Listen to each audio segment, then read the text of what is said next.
Alright, everybody, here we are. It's time for Fins Nation. I did not record on Sunday night because obviously it was past midnight by the time the post-game show was over on the 5 Reasons Sports Network, and I was there trying my best to put things into perspective the way that I see them. Obviously, nobody is particularly interested right now in anything that has anything to do with keeping Tua, McDaniel. Obviously, we're all in full-blown fire everyone, burn it all down to the ground mode. And I'm just going to go ahead and try, once again, to give some context to everything, try to give just a little bit of a reminder of what it is that we are looking at here with these Miami Dolphins. Believe me, ladies and gentlemen, I am just as frustrated as you are. I am very upset with how everything went down on Sunday night. I am not particularly thrilled with where Miami is now, going on the road to Kansas City, where Patrick Mahomes in the playoffs seems to be an invincible juggernaut. But with all that being said, I'm just going to go ahead and try to plead my case about Tua Tagovailoa, about Mike McDaniel, about this entire team as a whole, in spite of the fact that just a few shows ago, I was saying that this team is too soft and this may be an issue in the DNA of the team. But at the same time, I cannot get on board with just tearing this whole thing down to the ground and just starting over from scratch. I need to remind everybody what we've been through in order to get where we are now. And I'll get into that in just a moment, but as always, we have to mention that this show is brought to you by PrizePicks.com. PrizePicks.com, the revolutionary fantasy platform where you can now pick up to 6 different players across professional sports leagues, whether that's the NFL, the NBA, the MLB, one of each. It's up to you to decide. Just use the promo code 5, that's FIVE, and they will match up to $100 on your initial deposit when you sign up. It's that easy. Go to PrizePicks.com, use that promo code, and get started winning today.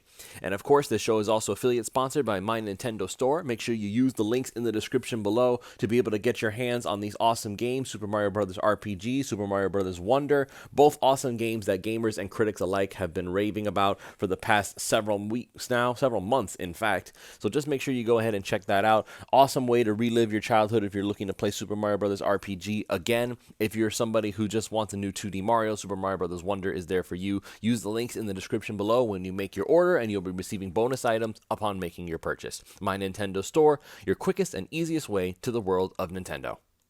I'm going to try to keep this as brief as I can because I know that there's not a whole lot of people who are actually wanting to hear what I'm about to say right now.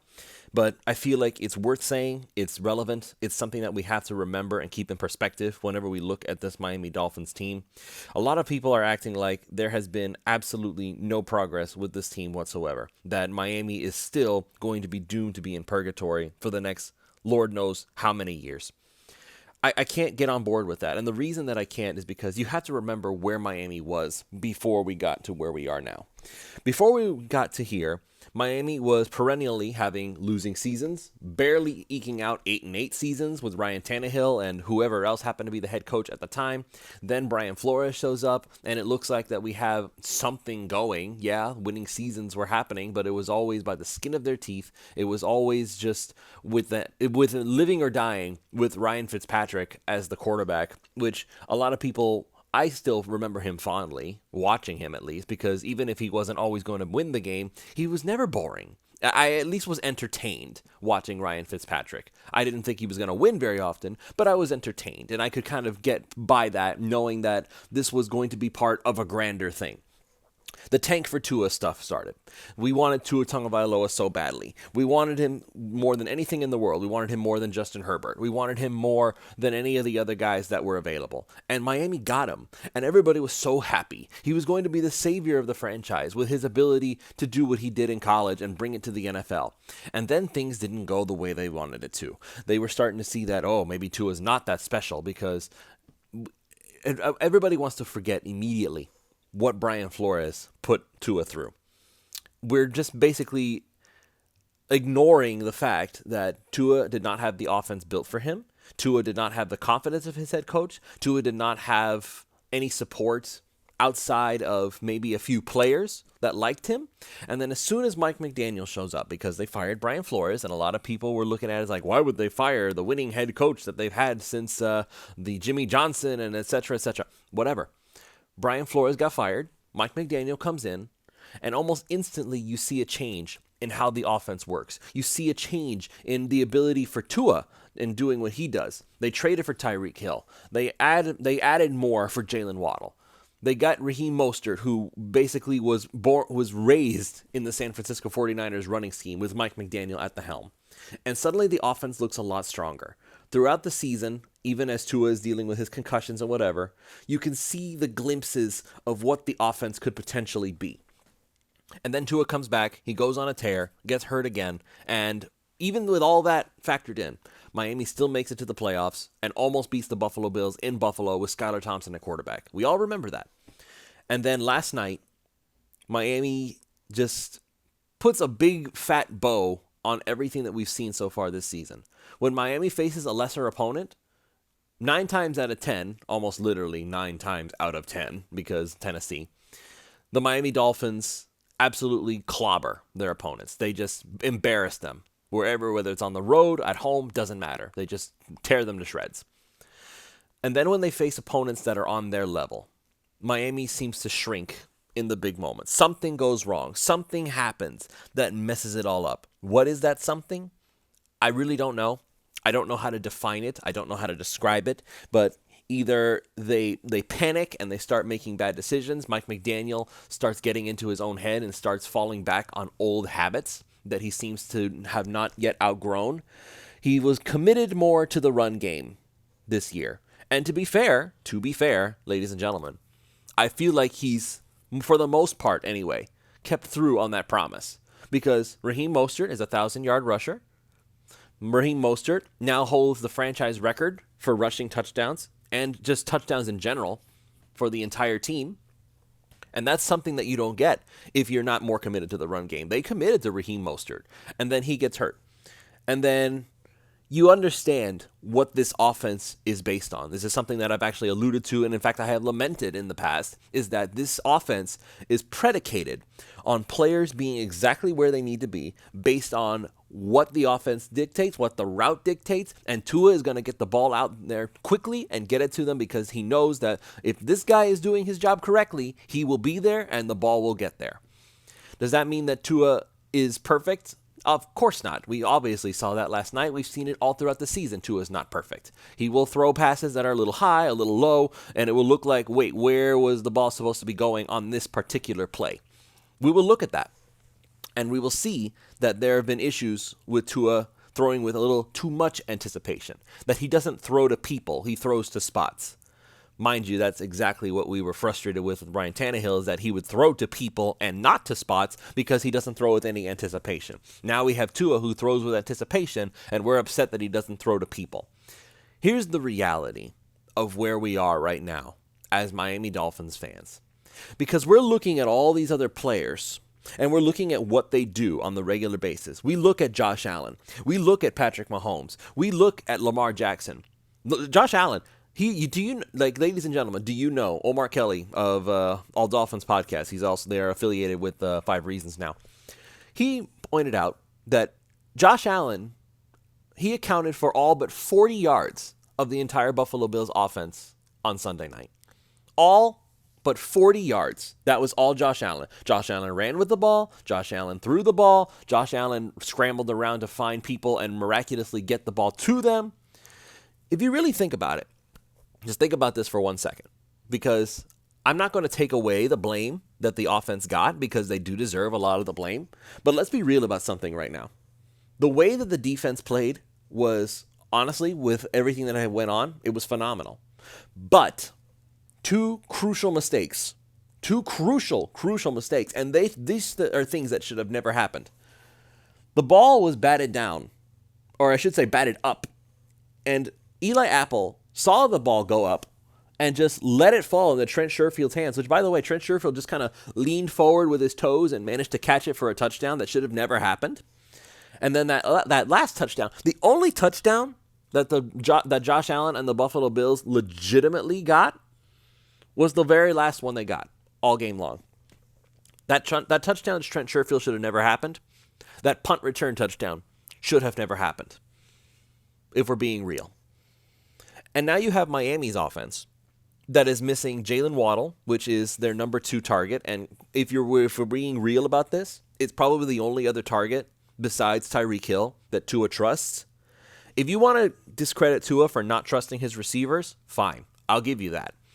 But I will also say that it's very difficult to trust receivers who have shown that they either feel like they are not giving 110%, that's Robbie Chosen, by the way, I'm alluding to there, or they don't have the skill set that this offense requires.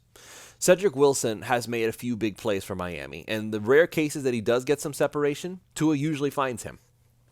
There have been opportunities where Tua will find Cedric Wilson, the ball will get there, it'll hit his hands.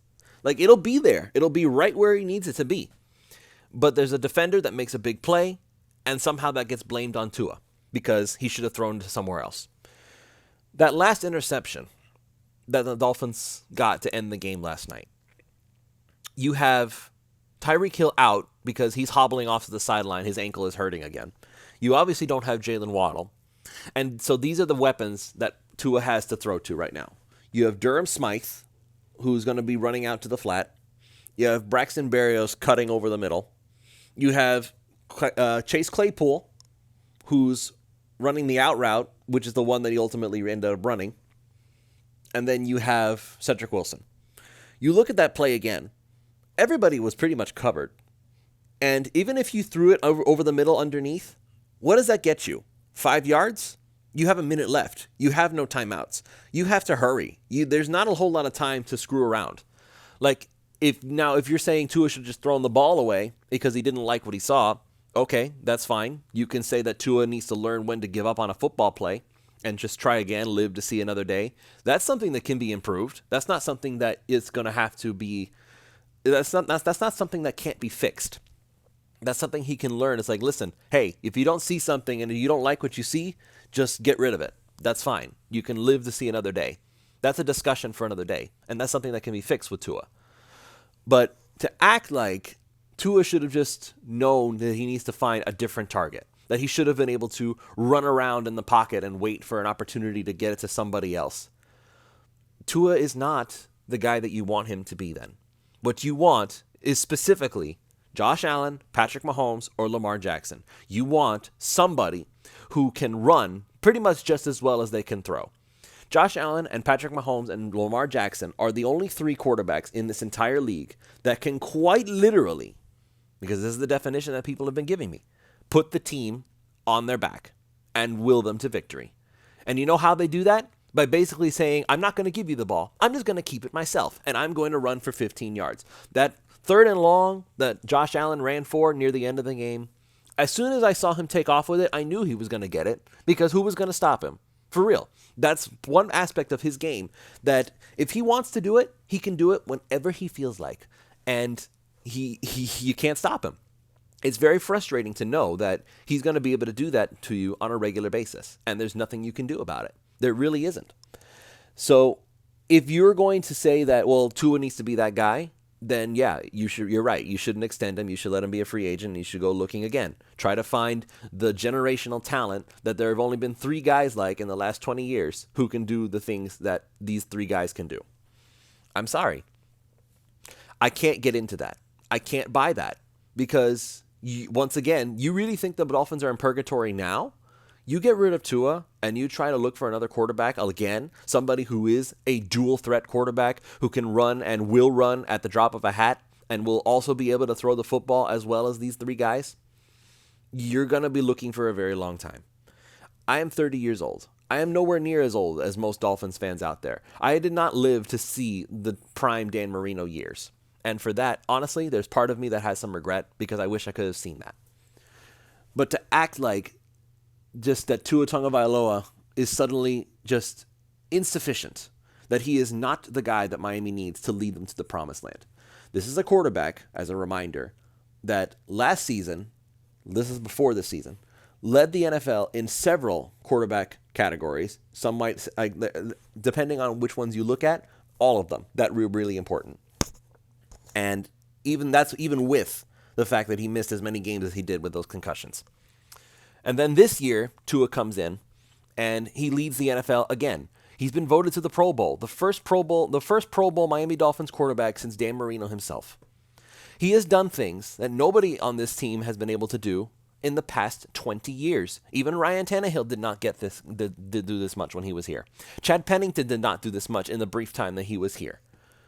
And we're already looking to dump Tua and Mike McDaniel because, emotionally speaking, we're sick and tired of losing to the Buffalo Bills. I am right there with you on that. I am sick of losing to Buffalo. I'm sick and tired of feeling like Buffalo just has our number, and no matter how many struggles the Bills have against other teams, it just seems like when they come to face Miami, suddenly it seems like they can do no wrong. And that's not true. They did do a lot of wrong last night, and Miami should have capitalized on it. I'm not going to sit here and say that Tua had a good game. He didn't. He had a terrible game for his standards. But that's just it. His standards. We expect more from Tua. That's a good thing, that we already expect more from Tua. I'm looking at Tua Tagovailoa and I'm saying he is somebody who can develop into Drew Brees. That is his ceiling, I believe. But Drew Brees is a Hall of Fame quarterback. Drew Brees could pick apart defenses like nothing else. But he always had somebody he could trust in times of need. He did. He always had somebody that he could look at and say, I'm going to be able to trust this guy to get the ball for me. In many cases, in his prime years, that was Jimmy Graham.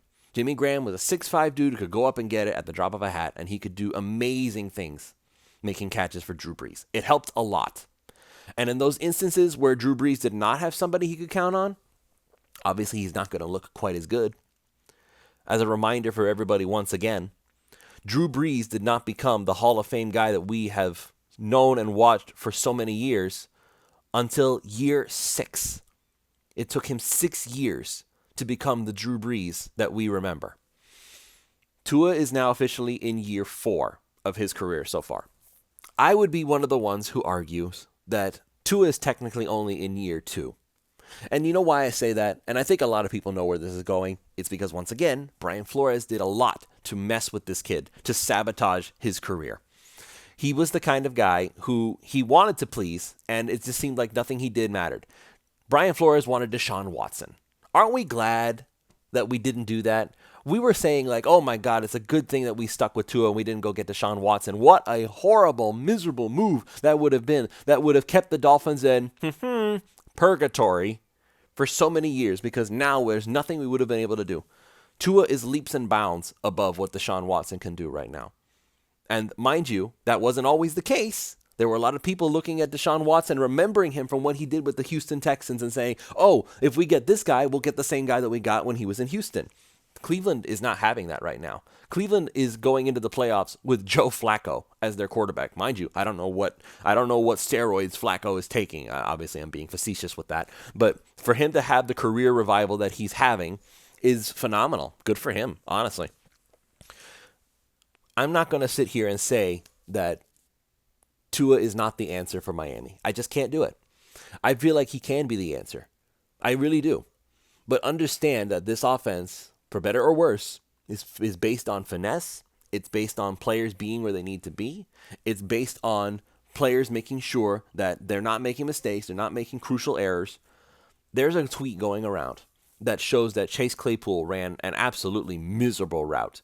And if he had run the route the way that it was designed to, or at least the way it looked like it was designed to, instead of looping all the way around and letting the defenders get there, if Claypool had actually cut harder and come underneath like he was supposed to, it would have been a perfect pass to him, and then he would have been able to go out of bounds and stop the clock. You can blame it on Tua if you want for not noticing that Claypool was not in position. If you want to go ahead and do that. You can be mad at Tua for not being able to run around and scramble like Josh Allen, like Patrick Mahomes, like Lamar Jackson can. If you want to get mad at him for that, fine. But understand that if you're looking for somebody like that, you're either going to have to go and get the genuine article, and like through a trade or a free agent, like if for whatever reason Buffalo went mad and decided that they wanted to move on from Josh Allen, that's the only way you're going to be able to get your hands on him. And right now, Miami wins too many games. Oh my God, they win too many games to truly be in a position to go get a quarterback that is a generational talent. You look around the college league, you don't see guys like Josh Allen and Patrick Mahomes and Lamar Jackson hanging around. You don't. Those guys don't come around very often. Miami's best bet, whether you like it or not, is to continue to build around Tua and try to give him the pieces that he needs to survive. And the way that I'm doing it, I will get into that a little bit later down on during these next few weeks, because as of right now, Miami still has a game to play. The season is ended, but Miami already punched their ticket to the playoffs, except now they have to go to Kansas City. Kansas City is weaker than ever. They're going to be at home again. That's going to help them a lot. But I'm hoping that this loss against Buffalo just finally snaps Miami back into place and says, you know what, we need to get this done. If Tyreek comes back and plays, Jalen Waddle comes back again, and he'll be able to play, and Raheem Mostert comes back and plays, and Miami still has Robert Hunt, and Miami still has all these other players. If they can get the offense as healthy as it's been all season long, there's still a very good chance Miami can win that game. I still believe that they can. It's just a question of, can they keep the rhythm on? And we will see if they can. That's going to be it for this show. Thank you all so much for listening. I will be back. Pulse of Fins Nation will be Tuesday night at 7 p.m. 7:30 p.m. as always. And if you guys want to voice your concerns, I will have Ron Caniff, and I'm sure he has a lot of things to say about his Alabama boy Tua. He's probably not particularly happy with him right now. We will have Chris Early again, Duke, available for post-game. We will talk about all this stuff that we watched. And maybe we'll have Alfredo Arteaga. We'll see. It depends on what he's going to be doing for OnlyFins. By the way, it's only $3 a month. Make sure you go check that out if you want to stay off of Twitter. So make sure you go to prizepicks.com. Use the promo code 5. That's FIVE. They'll match up to $100 on your deposit. And click the links in the description below to get your hands on these 2 awesome games. You'll be receiving bonus items upon making your purchase. We'll see you all next time for more Fins Nation.